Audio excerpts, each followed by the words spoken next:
ये कोई कथा कीर्तन नहीं, नाच गाना ढोल मजीरा नहीं, किस्से और कहानियां नहीं, ये महात्माओं की अजर अमर वाणियां हैं। यदि आपने ध्यान से सुन लिया तो निश्चय ही आपको अपने मानव जीवन के उद्देश्यों के बारे में पता चलेगा कि आखिर मनुष्य शरीर हमको क्यों मिला, क्या इसका उद्देश्य है, मरने के बाद हम कहाँ जाएंगे, हमारे बाल बच्चे कहाँ जाएंगे, हमारे रिश्ते नातेदार कहाँ जाएंगे, कैसे हमारी जीवात्मा का कल्याण होगा। इन सभी प्रश्नों की जानकारी आपको सत्संग के माध्यम से प्राप्त होगी। इसलिए एक एक वचन को बड़े ध्यान के साथ आप लोग सुनिएगा। आप अपना कीमती समय निकाल करके यहाँ तक पधारे हुए हो। आज के भौतिक युग में समय का ही दान देना सबसे बड़ा दान माना जाता है। आप अपना कीमती वक्त निकाल करके सत्संग पंडाल में उपस्थित हुए हो, इसलिए हमारी आपसे प्रार्थना है कि समय का पूरा सदुपयोग करिएगा। एक एक वचन को बड़े ध्यान के साथ, गंभीरता के साथ सुनिएगा और समझने की कोशिश करिएगा। प्रेमी भाई बहनों, यह मनुष्य शरीर हम लोगों को बड़े सौभाग्य से प्राप्त हुआ। यह जीवन बहुत अनमोल है। उस परम पिता परमात्मा ने हमको यह जीवन केवल इसीलिए दिया है ताकि हम जीते जी उस प्रभु की भक्ति करके अपनी जीवात्मा का कल्याण करा सकें। ये 5 तत्वों का पुतला, ये पंच भौतिक शरीर हम लोगों को एक निश्चित समय के लिए मिला। एक निश्चित समय को हम आप नहीं जानते हैं, किंतु जिसका ये मकान है, जिसका ये शरीर है, वो अवश्य ही जानता है। और समय पूरा हो जाने पर मकान मालिक जबरदस्ती इस मकान को खाली करवा लेगा। उस समय न जमीन जायदाद काम आएगी, न धन संपत्ति काम आएगी। मन को, बुद्धि को, चित्त को और जीवात्मा को निकाल करके इस शरीर से बाहर कर दिया जाएगा। ये शरीर हमारा जमीन पर गिर पड़ेगा, क्योंकि जीवात्मा के निकल जाने के बाद में ये शरीर सिर्फ एक माटी का पुतला है, इससे ज्यादा कुछ भी नहीं। इसीलिए महात्मा जीवों को समझाते हैं कि भाई मिली नरदेह यह तुमको,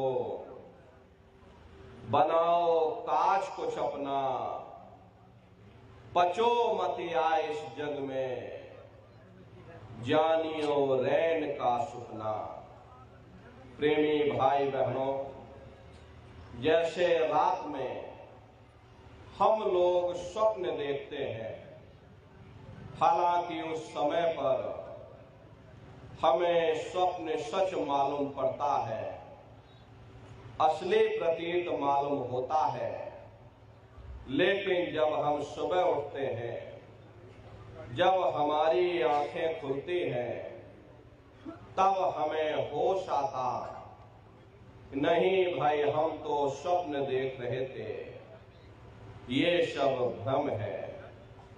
ठीक उसी प्रकार से ये दुनिया भी 10-20-100 साल का स्वप्न है।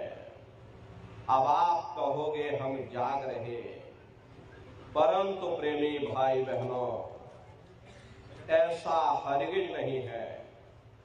जिस दिन मौत का वक्त आएगा, अरे आप रोगे, हाय हाय करके चिल्लाओगे कि हाय हमने सारी जिंदगी यूं ही स्वप्न में गुजार दी, जागने का समय तो अभी आया था, जो कुछ करना था अभी करना था। लेकिन प्रेमी भाई बहनों, अब पछताए होत क्या, जब चिड़िया चुग गई खेत। महात्मा प्रेम से जीवों को समझाते हैं कि भाई देह और गृह सब झूठा, भरम में काहे को खपना, ये घर बार हमारा अपना नहीं, हरे पराया देश है, ये शराय खाना है, ये मुसाफिर खाना है, ये शरीर भी हमारा अपना नहीं, ये भी काल का पिंजरा है, किराए का मकान है, पराया मकान है। किसी को 40-50 साल के लिए मिला, किसी को 80-90-100 साल के लिए मिल गया।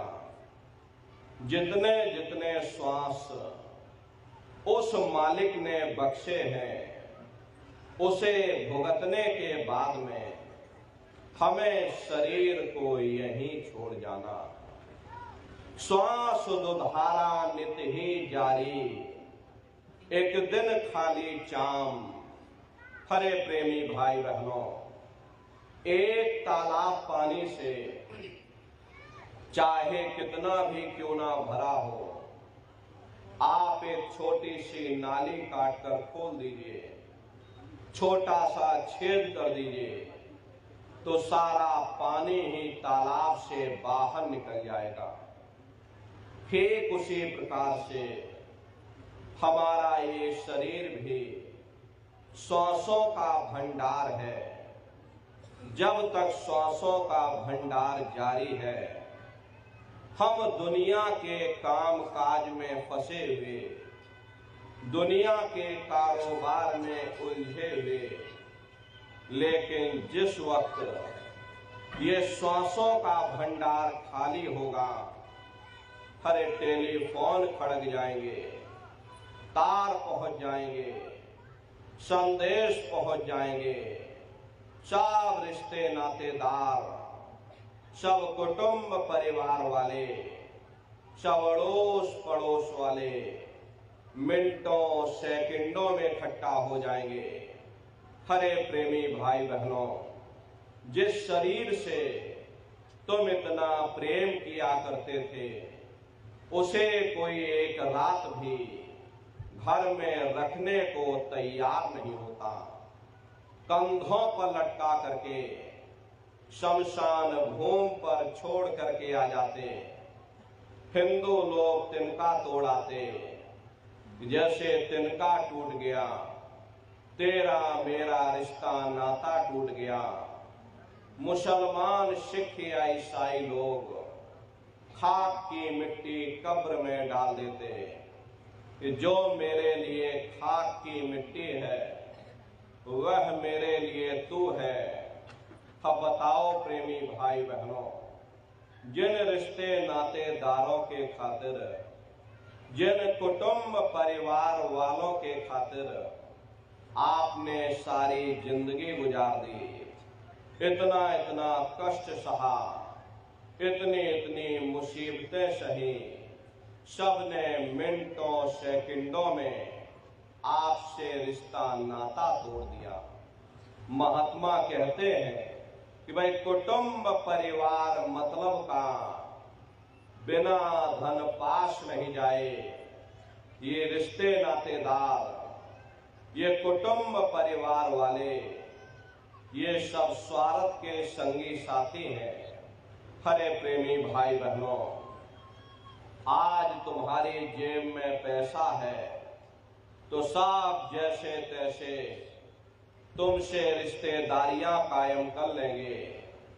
आज जेब खाली हो जाए, कोई किसी को याद करने वाला नहीं। 13 दिन बाद 13वीं मना दोगे, लड्डू पूड़ी पकवान बना करके खिला दोगे, फिर जाने वाले को कोई याद नहीं करता। अभी बूढ़े बुजुर्गों से पूछा जाए कि क्या तुमको तुम्हारे माँ बाप की याद आती है, तो कहेंगे भाई नहीं आती। अरे क्यों नहीं आती? तुम्हारे माँ बाप थे, तुमको पाला पोसा बड़ा किया, खुद भूखे रहे होंगे, तुम्हारा पेट पाला होगा, तुमको तुम्हारे माँ बाप की याद क्यों नहीं आती? क्योंकि तुम्हारे सामने तुम्हारे लड़के बच्चे हो गए, तुम्हारे नाती पोता पंती और संती हो गए, इसलिए तुम अपने माँ बाप की यादों को भूल गए और नई यादों में बस गए। ऐसे ही प्रेमी भाई बहनों, एक दिन सब तुमको भी भूल जाएंगे, कोई किसी को याद करने वाला नहीं। ये कहानी तो शमशान भूमि पर समाप्त हो गई। उधर देखो क्या होता, तुम्हारी जीवात्मा को ले जाकर के ऊपर धर्मराज की कचहरी में पेश कर दिया जाएगा। वहां पलक झपकते ही तुम्हारे अच्छे बुरे कर्मों का हिसाब किताब हो जाएगा। धर्मराज तुमको सजा सुना देंगे, ले जाओ इनको फलाने नरक में डाल दो, क्योंकि मैंने इनको मौका दिया था जब ये मां के गर्भ में उल्टे लटके हुए थे। उस समय इन्होंने मुझसे प्रार्थना की थी कि हे मालिक, मुझे एक बार मौका दे दो, मुझे एक बार मनुष्य शरीर दे दो, हम भजन करेंगे, भक्ति करेंगे, हम अपनी जीवात्मा का कल्याण करेंगे। तो मैंने इनकी प्रार्थना स्वीकार कर ली और इनको मैंने मनुष्य शरीर दे दिया और कह करके भेजा था कि भाई ये मनुष्य शरीर ये किराए का मकान है, ये तुम्हारा अपना नहीं है। अगर ये तुम्हारा अपना होता तो हमेशा तुम्हारे पास रहता। ये तुम्हारा अपना नहीं, ये मैंने तुमको कुछ समय के लिए किराए का मकान दिया है।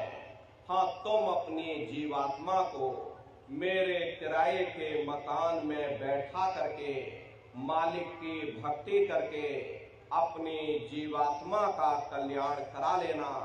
मैंने कुछ समय के लिए तुम सबको ये किराए का मकान दिया, जब समय पूरा होगा मैं अपने सिपाहियों को भेजूंगा, उस समय पर तुम मेरे मकान को खाली कर देना। लेकिन इतना ध्यान रखना कि जैसा साफ सुथरा मैंने तुमको ये किराए का मकान दिया, वैसा ही साफ सुथरा तुम मुझको वापस लौटाना। लेकिन इस किराए के मकान में बैठ करके इन्होंने अच्छे बुरे कर्म कर डाले। मेरे किराए के मकान को इन्होंने अपने कर्मों से गंदा कर दिया, इसलिए कर्मों की सजा इनको मिलेगी। ले जाओ इनको फलाने नरक में डाल दो। हरे महात्मा कभी झूठ नहीं बोलते। महात्माओं ने जब साधना किया, साधना करके जब ऊपर गए और ऊपर जा करके जब उन्होंने नरकों का हाल देखा, तो हमारी आपकी जानकारी के लिए उन्होंने धर्म ग्रंथों में लिख दिया कि लोह के खम्भ तपत के माही और जहां जीव को ले चिपटाई, वहां लोहे के खंबे अग्नि से धधक धधक कर लाल हो रहे ऐसे खोटे जीवों को उन खंभों में चिपकाया जाता। जीव हाय हाय करके तड़पता है, तड़फ तड़फ जीव जुलम बुखारी, और तपत खम्भ दुख उपजे भारी। असहनी वेदना होती है, असहनी दुख दर्द होता, जीव वहां रोता चिल्लाता रहता। वहां कोई तुम्हारी पुकार सुनने वाला नहीं, कोई तुम्हारी दर्द भरी आवाज को सुनने वाला नहीं। हरे नर नारियों, ये दुर्दशा क्यों हो गई? क्योंकि हम लोग मनमुखी हो गए, मन के कहे पर चलने लग गए। मन के कहे पर चल करके अच्छे बुरे कर्म करने लग गए। कर्मों का ये जखीरा अंबार के अंबार हमने अपने सिर पर लाद लिए, आज उन्हीं कर्मों का भोग पा रहे। हरे महात्मा कहते हैं कि भाई नर के अनेकन और हैं, कहाँ लग कहूँ बखान, और दुख भोगते यह जीव जो जाने जो भोग समान।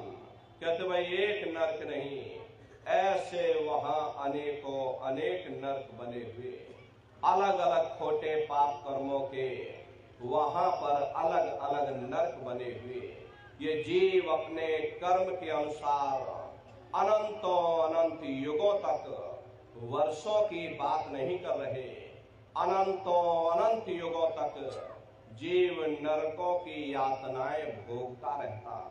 और नरकों की यातनाएं भोगने के बाद में इसी जीवात्मा को सीधे मनुष्य शरीर नहीं दिया जाता, बल्कि इसे 4 खान 84 लाख योनियों में डाला जाता। जैसे बच्चा होता है, अब बच्चा पहले कक्षा 1 पास करेगा और फिर कक्षा 2 में जाएगा, ऐसे वहां पर पूरा चैनल बना हुआ। नरकों की यातनाएं भोगने के बाद में इन्हीं जीवात्माओं को 4 खान 84 लाख योनियों में डाला जाता। ये 4 खान 84 लाख योनियां ये कोई मामूली योनियां नहीं होती। 4 खान का मतलब होता है अंडज पिंडज उपमज स्थावर, ये 4 खाने होती हैं। पहली श्रेणी पेड़ पौधों की होती, जिनके अंदर पानी का तत्व मौजूद होता है। कभी ये भी मनुष्य हुआ करते थे, लेकिन आज अपने कर्मों का भोग पा रहे एक जगह पर बेचारे खड़े हुए हैं। दूसरी श्रेणी कीड़े मकोड़ों की आती है, जिनके अंदर पृथ्वी और अग्नि का तत्व मौजूद होता है। तीसरी श्रेणी पंछियों की आती, चौथी चौपाए जानवरों की आती, और 5वीं स्वयं इंसान की आती है, जिसके अंदर 5 तत्व जल पृथ्वी अग्नि वायु आकाश 5 तत्व मौजूद होते। प्रेमी भाई बहनों, ये 4 खाने हैं, इनकी अलग अलग कुल 84 लाख योनियां होती हैं। अब आप पेड़ पौधों को देखिए तो आम का पेड़ अलग है, नीम का पेड़ अलग है, पीपल का पेड़ अलग है। ऐसे ही अलग अलग प्रजातियों के कीड़े मकोड़े, अलग अलग प्रजातियों के पशु पंछी, कुल मिलाकर के 84 लाख योनियां हैं। हम दुनिया के जीव नरकों की यातनाएं भोगने के बाद में इन्हीं 84 लाख योनियों में डाले जाते हैं। मामूली कष्ट नहीं होता। अरे हमको आपको गर्मी लग गई तो हम लोग छाया में आ गए, सर्दी लग गई कंबल रजाई ओढ़ लिया, भूख लग गई रोटी खा ली, बीमार हो गए अस्पतालों में चले गए, अपना अपना इलाज करवा लिया। लेकिन देखो उन जानवरों को, क्या गर्मी, क्या सर्दी, क्या बरसात, एक एक निवाले के लिए दर बदर ठोकरें खा रहे। किसी का हाथ कट गया, किसी का पैर कट गया, किसी को जीते जी काट डाला, मुर्गी की गर्दन ही मरोड़ डाली। क्या उनको दर्द नहीं होता? अरे उनको भी दर्द होता है, उनको भी तकलीफ होती। मादा बिच्छू होती है, मादा बिच्छू की मौत कैसे होती है? मादा बिच्छू जब अपने बच्चे को जन्म देती है तो उसी के बच्चे अपनी भूख को मिटाने के लिए अपनी माँ की पीठ पर चढ़ जाते हैं और उसी के मांस को नोच नोच करके खाते हैं। वो तड़पती रहती है, कराहती रहती है, जब तक हड्डी हड्डी न बच जाए उसके बच्चे अपनी माँ की पीठ से नीचे नहीं उतरते। ऐसे न जाने कितने जीव जंतु इस संसार में भरे पड़े हुए। बीमार बैलों की दुर्दशा देखो, मुंह से फंसू कर निकलता रहता, लेकिन टनों बोझा उनके ऊपर डाल दिया जाता, सोटा मार मार करके चलाया जाता। क्या उनको दर्द नहीं होता? अरे उनको भी दर्द होता है, उनको भी तकलीफ होती, लेकिन वे बेचारे बेजुबान हैं, कुछ बोल नहीं पाते, कुछ बता नहीं पाते।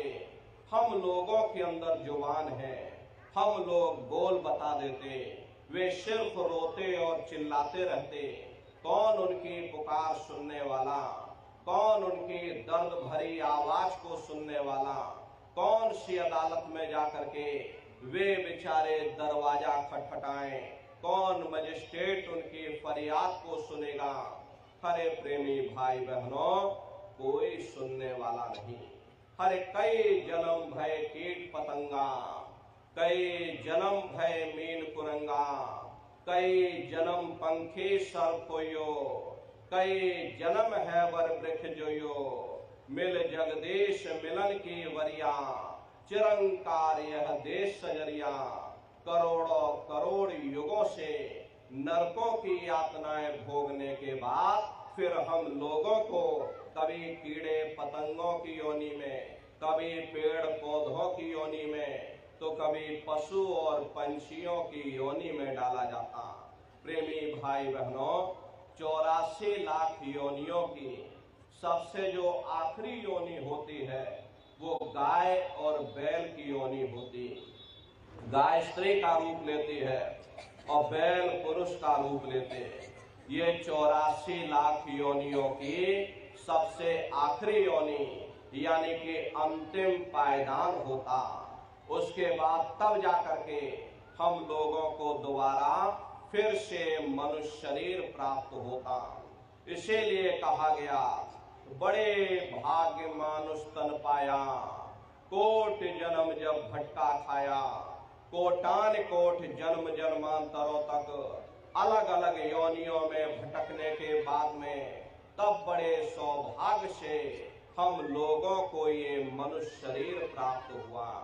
बड़े से बड़े देवी देवता भी इस मनुष्य शरीर को पाने के लिए तरसते हैं, क्योंकि इन 84 लाख योनियों से, उन नरकों से निकलने का केवल एक ही रास्ता है, वह केवल मनुष्य का शरीर है। इसे मनुष्य रूपी मंदिर में बैठ करके हम उस परमात्मा को प्राप्त कर सकते हैं। लेकिन बड़े अफसोस की बात है, जैसे किसी को हीरा मिल गया, उसे हीरे की परख न थी, उसने हीरे को गधे के गले में बांध दिया।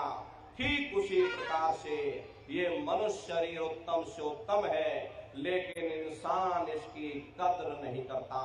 खाने पीने ऐशो इशरत में अपने जन्म को बर्बाद कर देता।